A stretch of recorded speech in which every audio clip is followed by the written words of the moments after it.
Hello, everyone. My name is Tatyana St. Germain with Great People Management, and I welcome all of you to this mini podcast series called Great People Talk, where we invite some amazing, great thought leaders to share their wisdom and insights with you to help you on your path to greatness. And our guest today is Dr. Richard Mirabile, whose career highlights are too numerous to list all of them, but I will give you a few highlights. I will do my best. Dr. Mirabile is an organizational psychologist. He earned his PhD from the Purdue University. He was also a founder and CEO of Success Factor Systems. He's an assistant professor at Purdue, adjunct faculty member at John F. Kennedy University, as well as guest lecturer at the University of Texas in Austin. He's a guest fellow at the Center for Leadership Development and Research in Graduate School of Business at Stanford University. And he has been advising and speaking on leadership in a variety of settings and industries for well over 25 years. And today he will share with all of us about a very special leadership program that he created called Leadership Accelerators. Dr. Mirabile, welcome to the program. Thanks, Tatyana. Very good to be with you today. What are Leadership Accelerators and where did they come from? Yeah, that's a great question. I want to set some context. I think people would agree that what we would call standard operating procedure today for companies is something that I call organizational whitewater.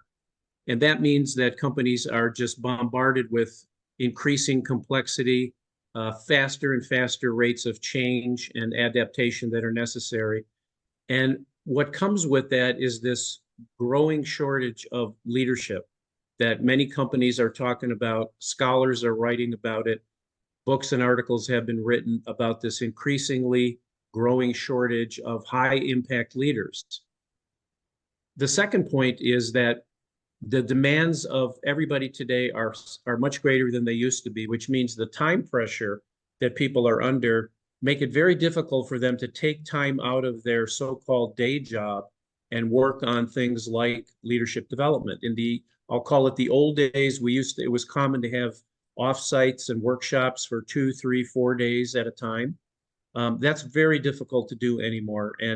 But with the advent of technology, it's actually become a lot easier to deliver leadership programs. So with that as context and looking at the problems and challenges that organizations face, I decided to create a suite of leadership development experiences for people, organize them into a pretty rational and logical framework, which we're going to talk about here in just a minute, but mostly put them in a concentrated time frame so that it didn't require inordinate amounts of time for people to actually go through these experiences. And lastly, give companies the opportunity to actually tailor these experiences to their population so they could pick and choose from this list of accelerator programs the ones that actually have the greatest impact for them right now.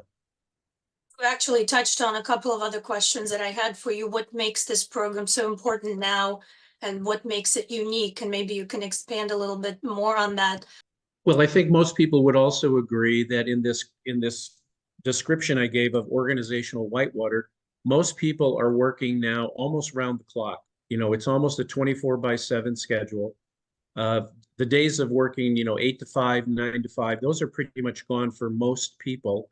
And there's advantages and disadvantages of being able to work globally, let's say, for a lot of organizations in different time zones.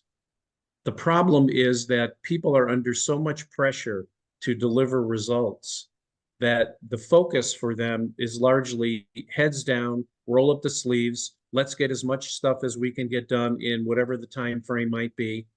But then very, very little, if at all, any time for their own ongoing development. So back to the issue of the shortage, what we have is this imbalance of this scale of delivering results, but also continuing to focus on ongoing development of leaders and actually all employees throughout the course of any year or number of years. The point there is that people don't have the time to take away from the work that they're being asked to do and their accountabilities to focus on how to grow themselves as leaders. So this idea of leadership accelerators is very short, compact content that's delivered in roughly a 2-hour time frame. That could be expanded a little bit. It could also be shortened a little bit. And each of these accelerators, by the way, there are 16 separate leadership accelerators with different focus areas, different topics. Companies can actually then pick and choose a tailored development program that, again, meets their particular needs at a certain point in time. For example, what many companies have done is they look at the list of accelerators and they choose a package of, say, 4 or 5 different topics that for them are the most pressing needs of their leaders. So they have this opportunity to tailor it. The content itself of each of the leadership accelerator modules, as I call them, is research-based. I've spent a great deal of time looking at the research, actually doing some of my own research, reading the books, reading the articles, finding out what people are talking about. What kinds of things do they think leaders need today? What kind of capabilities are they going to need in the future? And then crafted these leadership development experiences around what the research has told me and has told really everybody over the past couple of years. Secondly, I've had the great experience of delivering all of these accelerators over the last couple of years. So I would argue that they are field tested, meaning that I've taken them out there and lots of people have experienced this. The feedback has come in, revisions have been made. And so I'm constantly revising the content to match what seems to be most appropriate and necessary at any given point in time. And I like how you refer to these as concentrated experiences. And there's 16 modules. They're organized in 4 categories. Yes.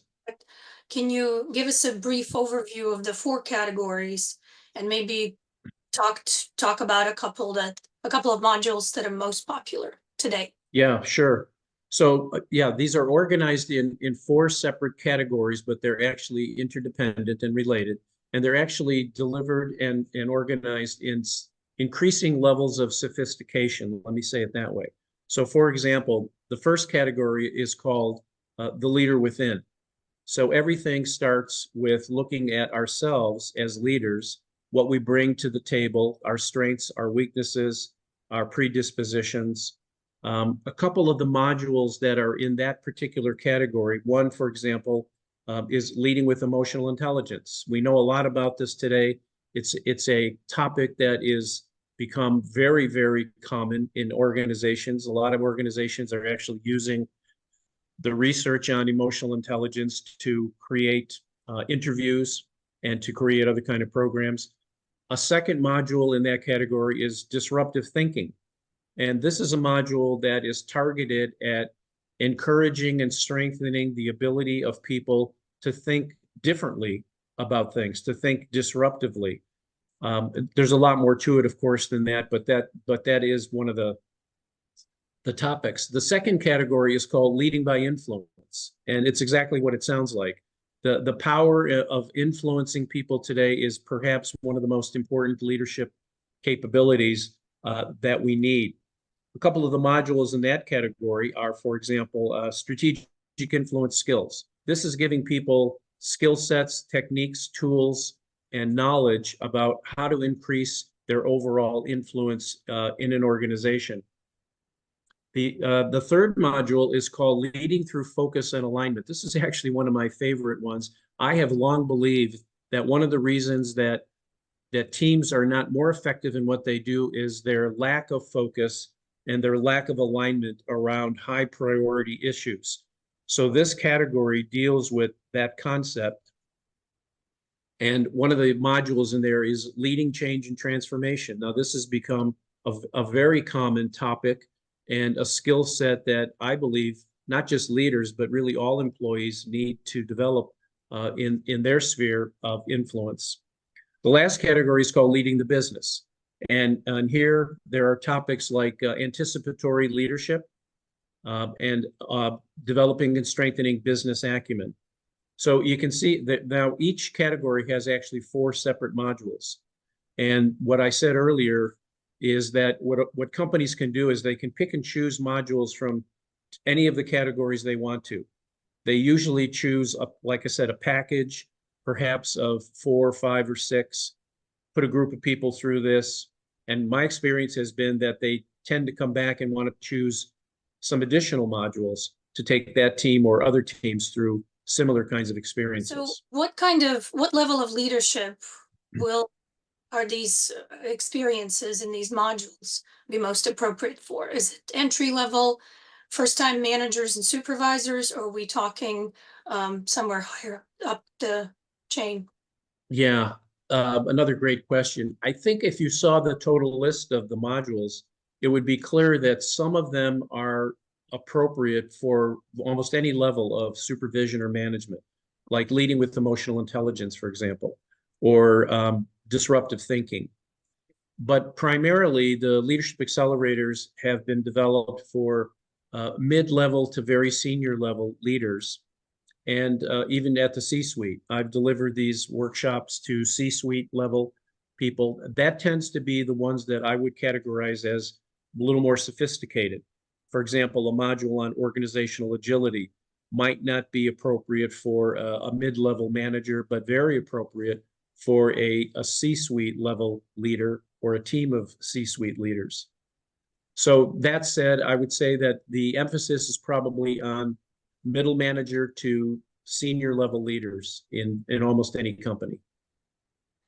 Well, thank you so much for sharing about Leadership Accelerators. I look forward to learning more about different modules and continue our conversations. They're always very insightful. Thank you so much. And thank you very much for joining us on this mini podcast. Thanks, Tatyana. This is Tatyana St. Germain signing off.